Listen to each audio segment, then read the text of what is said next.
ஒத்துழைத்த உங்கள் அனைவருக்கும் நன்றிகள். ஒவ்வொரு நிகழ்ச்சிக்கும், அதாவது வசூல் பண்ணுறதுலேருந்து அன்னதானம், பொங்கல் அழைப்பு, எல்லா விஷயத்திலையும் தாமாக முன் வந்து பொறுப்பேற்று சிறப்பாக நடித்து கொடுத்த உங்கள் அனைவருக்கும் நன்றிகளை ஸ்ரீ சுந்தரமனார் நற்பணி மன்றத்தின் சார்பாக தெரிவித்துக் கொள்கின்றோம். மற்றும் இன்றுடன் இந்த வருடத்துடன் 99 வருடங்கள் ஆகிறது நமது ஆலயம் தொடங்கப்பட்டு. அதாவது நம்மளுக்கு ரெக்கார்டு உள்ளபடி, அதுக்கு முன்னாடி எத்தனை வருஷத்துக்கு முன்னாடி நம்ம பிள்ளையார் எங்கே வச்சுருந்தாங்க எப்படி இருந்ததுன்னு தெரியாது. ஆனால் நம்ம கையில் உள்ள ரெக்கார்டு படி 99 வருஷம் ஆகியிருக்கு நம்ம கோயில் ஸ்டார்ட் பண்ணி. அடுத்த வருஷம் 100வது வருஷம். அதாவது இந்த வருஷம் நம்ம வருஷாபிஷேகம் கொண்டாடுறதை விட ஒரு 3 மடங்கு அல்லது 4 மடங்கு அதிகமாக கொண்டாடணும் தான் எல்லாரோட ஆசையும். ராஜமாமா இருக்கையிலையும் அதே தான் சொல்லிக்கிட்டு இருப்பாங்க என்கிட்ட, 100வது வருஷத்துக்கு நல்லா பண்ணிடணும் அப்படின்ட்டு.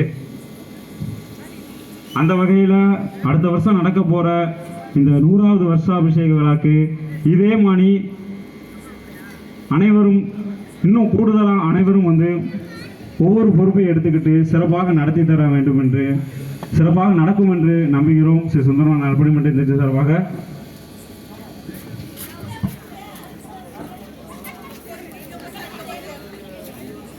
நமது ஆலயத்திற்கு நம்ம பள்ளி மாணவர்கள் சார்பாக கடிகாரம் ரொம்ப நாள் ஓடாமலே இருக்கு. பள்ளி மாணவர்கள் சார்பாக நம்ம ஆலயத்திற்கு ஒரு கடிகாரம் பரிசாக வழங்கப்படுகிறது.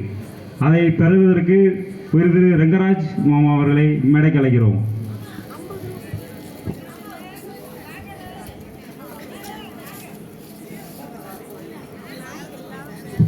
நமது ஸ்ரீ சுந்தரமனார் நற்பணி மன்ற தலைவர் ஸ்ரீனிவாசன் அவர்களையும் மேடைக்கு அழைக்கிறோம். இது எல்லாருமே சின்ன சின்ன பசங்க ஆடினாங்க பார்த்தீங்களா, அவங்க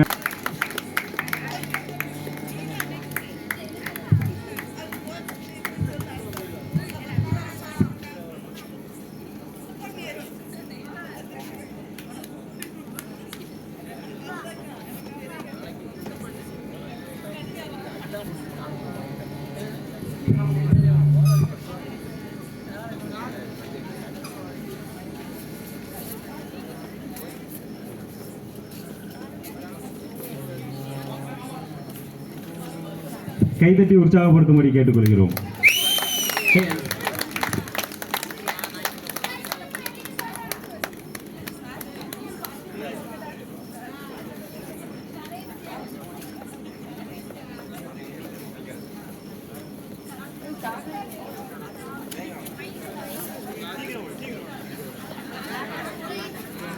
அவ்வளோதான், நிகழ்ச்சி இனிதை நிறைவுற்றது. உங்கள் அனைவருக்கும் நன்றிகள் போல.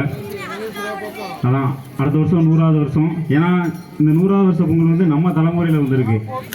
இது அடுத்த தலைமுறை நம்மலாம் இருக்கும்போது வந்திருக்கு. அதனால நல்லா கொண்டாடிடணும். எல்லாரோட ஆசையும் தான். நன்றி நன்றி நன்றி.